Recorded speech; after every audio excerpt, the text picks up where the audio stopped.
अस्सलामुअलैकुम students, welcome to all about engineering. और आज की इस वीडियो में हम देखने जा रहे हैं new topic discrete Fourier transform DFT का।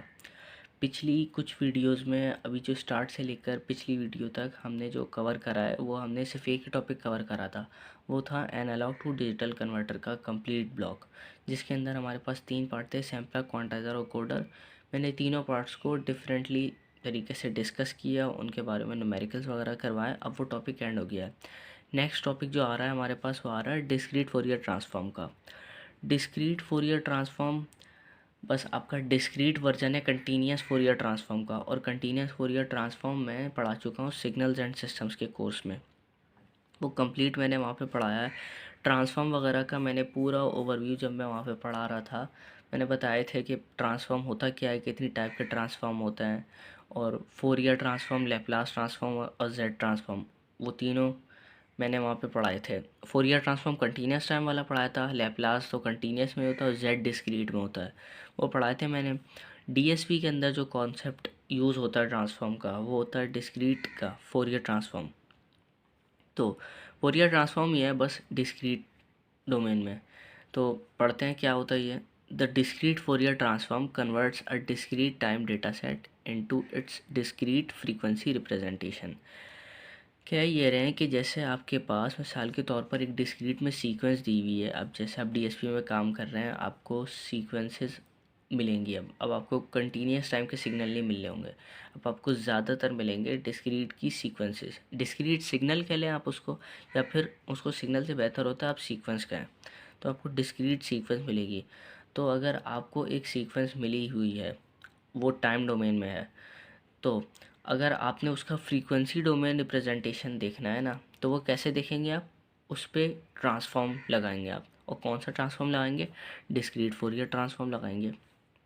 सही है।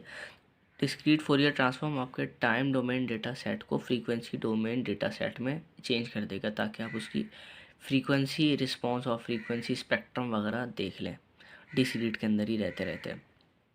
तो बेसिक फार्मूला क्या है इसका, कैपिटल एक्स ऑफ के बराबर होता है, कैपिटल एक्स ऑफ के है आपका डिस्क्रीट फोरियर ट्रांसफॉर्म का आउटपुट, और इसके अंदर इनपुट क्या होगा, ये फ्रीक्वेंसी डोमेन एलिमेंट है, तो ये टाइम डोमेन सीक्वेंस है, discrete time domain sequence.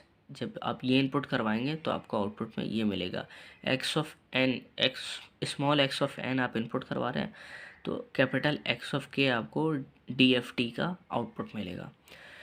Formula क्या आपका, capital X of K is equal to summation N is equal to 0 to N minus one, capital N minus one, और फिर आपका original signal X of N और multiply होगा इस factor से। वो फैक्टर क्या है, E raise to the power minus J 2 pi K N upon capital N, ये पूरा फैक्टर है। और के की यहाँ पे रेंज भी दी हुई है, वेयर के इज इक्वल टू 0 1 2 टिल जाएगा एन माइनस वन तक। आप इस रेंज को ऐसे लिख लें, या फिर कुछ लोग इसको ऐसे लिखते हैं, 0 से लेकर 0 less than equal to K और less than equal to N minus one. इसको कुछ लोग ऐसे दिखा देते हैं, 0 से लेकर एन माइनस वन तक, और 0 भी इंक्लूड है, एन माइनस वन भी इंक्लूड है, तो के की रेंज ये चल रही है। सही है। मैं उसको ऐसे भी दिखाते हैं, आप इस तरीके से लिख दें या इस तरीके से लिख दें, रेंज कोई मसला नहीं है। अच्छा, ये तो फॉर्मूला हो गया ऐसे। अब इसी फार्मूले को दूसरे अंदाज में भी यूज़ करते हैं, वो क्या है, अब वो फार्मूला, ये वाला फार्मूला इससे अलग नहीं है, यही है, बस इसके अंदर ये जो फैक्टर है उसको डब्ल्यू एन की फॉर्म में लिखते हैं। तो मैंने लिख भी दिया। और इस फॉर्मूले को कैसे लिखते हैं, capital X of K is equal to summation N is equal to 0 to N minus one, वो ऐसे ही आया, एक्स ऑफ एन था, एक्स ऑफ एन भी ऐसे ही आया, बस E raise to the power minus J 2 pi K N upon capital N जो है वो चेंज हो चुका है, W N raise to the power of K N, और के की रेंज वही है 0 से लेकर एन माइनस वन तक। ठीक है। और where W N is equal to E raise to the power minus J 2 pi by N, ये जो फैक्टर कहलाता है, ये कहलाता है ट्विडल फैक्टर। अब ट्विडल फैक्टर है क्या बेसिकली, अब अभी बिल्कुल शॉर्ट तरीके से बता देता हूँ। ये एक कॉम्प्लेक्स मल्टीपल होता है, जिसकी मदद से हम आपका discrete Fourier transform machine level पे बहुत एफिशिएंटली कैलकुलेट कर सकते हैं, और ये रिपीटिंग होता है। ये कुछ टाइम बाद रिपीट होता है, तो इसकी ये रिपीटिंग प्रॉपर्टी देख के इसका हम यूज़ करते हैं। हम ये फॉर्मूला भी यूज़ कर सकते हैं, लेकिन इससे होता ये है कि कैलकुलेटर में डालने के बाद ये एक्सपेंड होता है। E raise to the power iota और थीटा बराबर होता है cos theta plus J sine theta के। आप इसको उस तरीके से पूरा लंबा खोल के करें, या फिर आप टोटल फैक्टर्स बना लें उसके, और टोटल फैक्टर ग्राफिकली बनाए जा सकते हैं। कैलकुलेटर में कैलकुलेट होंगे, ग्राफिकली आप उनको प्लॉट करके फिर उनसे आप इस पूरे फैक्टर की वैल्यूज निकाल के मल्टीप्लाई करवा सकते हैं, तो उससे आसानी होती है टोटल फैक्टर से, बजाय इसके करते रहें आप ये पूरा पार्ट कैलकुलेटर में डालते रहें। टोटल फैक्टर को मैं अगली 1-2 वीडियोज़ में पूरा डिटेल में कवर कर दूंगा। तो ये आपके पास फार्मूला हो गया है। तो ये फार्मूला क्या है, ये है ऑयलर्स फार्मूले की उससे टर्म्स में, और अगर ऑयलर्स फार्मूला को अगर आप टोटल फैक्टर में बंद कर दें तो फिर वो टोटल फैक्टर ये कहलाएगा। टोटल फैक्टर होता है WN, W और सब स्क्रिप्ट में N लिखा हुआ होता है, कैपिटल N होता है वो WN होता क्या है, E raise to the power minus J 2 pi by N. तो अगर आपने E raise to the power minus J 2 pi और बाय एन, ये के एन के अलावा जो भी चीज़ है ना, E raise to the power minus J 2 pi by N, वो WN है। तो आपने E raise to the power minus J 2 pi by N की जगह के एन को छोड़ के जो भी पार्ट बचा उसकी जगह आपने W और सबस्क्रिप्ट में N लिखा, और उसकी पावर में क्या डाल दिया, जो पावर डली हुई थी, जो बची थी, क्या बचा हुआ था, के और स्मॉल एन बचा हुआ था ना, वो आपने इसकी यहाँ पे पावर में डाल दिया। बस एग्जैक्टली यही चीज़ लिखी हुई है, बस इस वाले फैक्टर की जगह WN लिखा हुआ है। सही है, फॉर्मूला डिस्कस हो गया। नेक्स्ट चीज़ आती है, वो आती है आपके पास कंप्यूटेशन कॉम्प्लेक्सिटी DFT की।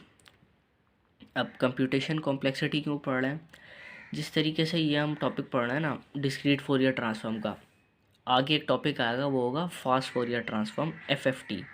अब एग्जैक्टली यही चीज़ है, डिस्क्रीट फोरियर ट्रांसफॉर्म ही है वो, लेकिन डिस्क्रीट फोरियर ट्रांसफॉर्म में मसला क्या होता है, इसको कैलकुलेट करना ज़रा लेंदी होता है और मशीन लेवल पे, और ये होता भी थोड़ा मुश्किल है।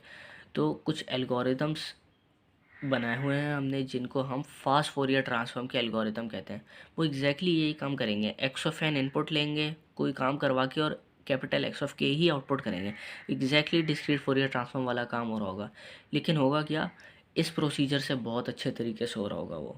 ये प्रोसीजर लेंदी है, मशीन लेवल पे करना भी मुश्किल है, तो वो जो FFT के एल्गोरिथम होंगे उनको यूज़ करते हुए काम यही अचीव होगा, लेकिन बहुत फास्ट मैनर में होगा, और क्या होगा, उससे आपकी मेहनत बचेगी। तो मैंने एक चीज़ लिख दी है कि कंप्यूटेशन कॉम्प्लेक्सिटी ऑफ DFT। ये मैंने इसलिए लिखी है क्योंकि जब मैं FFT पढ़ाऊँगा तो वहाँ पे भी मैं computation complexity of FFT cover करूँगा। इसके अंदर DFT के अंदर जब हम कोई वैल्यू कैलकुलेट करते हैं, या फिर हम कोई सीक्वेंस कैलकुलेट कर रहे होते हैं फ्रीक्वेंसी डोमेन वाली, तो होता क्या, उसके अंदर दो चीज़ें इन्वॉल्व होती हैं, कॉम्प्लेक्स मल्टीप्लिकेशन और complex addition.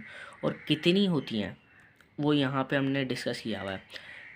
n point DFT values can be computed by, और इतनी कैलकुलेशन से वो कंप्यूट होती हैं। n पॉइंट DFT का मतलब ये होता है, जैसे आपको एक सीक्वेंस दी हुई है जिसके अंदर 4 आपके पास वो है samples, x of 0, x of 1, x of 2 और x ऑफ 3। सही है, x ऑफ n की जो सीक्वेंस दी हुई है उसके अंदर आपके पास 4 एलिमेंट्स हैं। अब तो उसकी जो DFT कंप्यूट होगी, जब 4 एलिमेंट है तो 4 पॉइंट DFT कंप्यूट होगी, और अगर उस सीक्वेंस के अंदर 8 पॉइंट है तो फिर वो 8 पॉइंट की DFT कैलकुलेट होगी, अगर 10 है तो 10 पॉइंट DFT होगी, अगर n पॉइंट DFT तो फिर वो n वैल्यूज़ होंगी उसके अंदर सीक्वेंस के अंदर। बस हमने यहाँ पे इसलिए n पॉइंट DFT बोला हुआ है, n की वैल्यू कुछ भी हो सकती है। ठीक है, अगर आपके पास कंप्यूटेशन कॉम्प्लेक्सिटी ये कहती है कि अगर आपके पास कोई भी n पॉइंट की सीक्वेंस मौजूद है, x ऑफ n की, ये जो x ऑफ n है इसकी रेंज कुछ भी हो सकती है। ठीक है, तो जो भी उसकी रेंज होगी उसके अंदर मल्टीप्लिकेशन और एडिशन कितनी करवाई जाएंगी ताकि उसका DFT कंप्यूट हो जाए। ये मतलब x ऑफ k मिल जाए हमें, x ऑफ n से हमें x ऑफ k मिल जाए। x ऑफ n से x ऑफ k कैसे मिलेगा, वो तो इस फॉर्मूले से मिलेगा, लेकिन इस फॉर्मूले के अंदर मल्टीप्लिकेशन और एडिशन वो भी कॉम्प्लेक्स वाली कितनी हो रही है वो ये फार्मूला बताएगा। ये फार्मूला जब भी हम यूज़ करेंगे तो हमें उसमें n² कॉम्प्लेक्स मल्टीप्लिकेशन का सामना करना पड़ेगा, और n × n - 1 कॉम्प्लेक्स एडिशंस का सामना करना पड़ेगा। मतलब जैसे अगर आप कोई 4 पॉइंट की डीएफटी कैलकुलेट कर रहे हैं तो एन की वैल्यू 4 रखें तो 4 का स्क्वायर 16, तो आपको 4 पॉइंट डीएफटी कैलकुलेट करने में 16 कॉम्प्लेक्स मल्टीप्लिकेशन का सामना करना पड़ेगा और 4 इंटू 4-1 मतलब 4 3 ज़ा 12, तो और 12 कॉम्प्लेक्स एडिशन का सामना करना पड़ेगा। तो इतनी मल्टीप्लिकेशन और इतनी एडिशन करने के बाद आपका एक्स ऑफ के जनरेट हो रहा होगा। इसी चीज़ से बचने के लिए ये जो इतनी सारी कैलकुलेशन करनी पड़ी है, फास्ट फोरियर ट्रांसफॉर्म आए थे इसी चीज़ से बचने के लिए। उसमें क्या है, कॉम्प्लेक्स मल्टीप्लिकेशन एन स्क्वायर नहीं कम होती हैं उससे, कॉम्प्लेक्स एडिशन इतनी नहीं इससे भी कम होती हैं। तो आपने क्या करा, मल्टीप्लिकेशन कम होंगी, एडिशन भी कम होंगी और आपका डीएफटी भी कैलकुलेट हो जाएगा आराम से। मेहनत कम लगेगी, टाइम कम ज़ाया होगा और आंसर आपको मिल जाएगा। एफएफटी आपका ऐसे कवर होगा। सही है, डीएफटी का टॉपिक यही था। हमने उसकी डेफिनेशन देख ली, फॉर्मूला देख लिया और कंप्यूटेशन कॉम्प्लेक्सिटी देख ली। नेक्स्ट टॉपिक में, नेक्स्ट वीडियो में इंशाल्लाह हम इसकी प्रॉपर्टीज़ कवर करेंगे, properties of discrete Fourier transform. बस आज का ये टॉपिक था। अगर आपको अच्छी वीडियो लगी हो हमारी आज की तो लाइक करें, शेयर करें और चैनल को सब्सक्राइब करें और बेल नोटिफिकेशन दबा दें ताकि आपको हमारी जो भी वीडियो अपलोड हो नोटिफिकेशन पहुंच जाए आपको। दोस्तों वगैरह के साथ शेयर करें प्लेलिस्ट। शुक्रिया।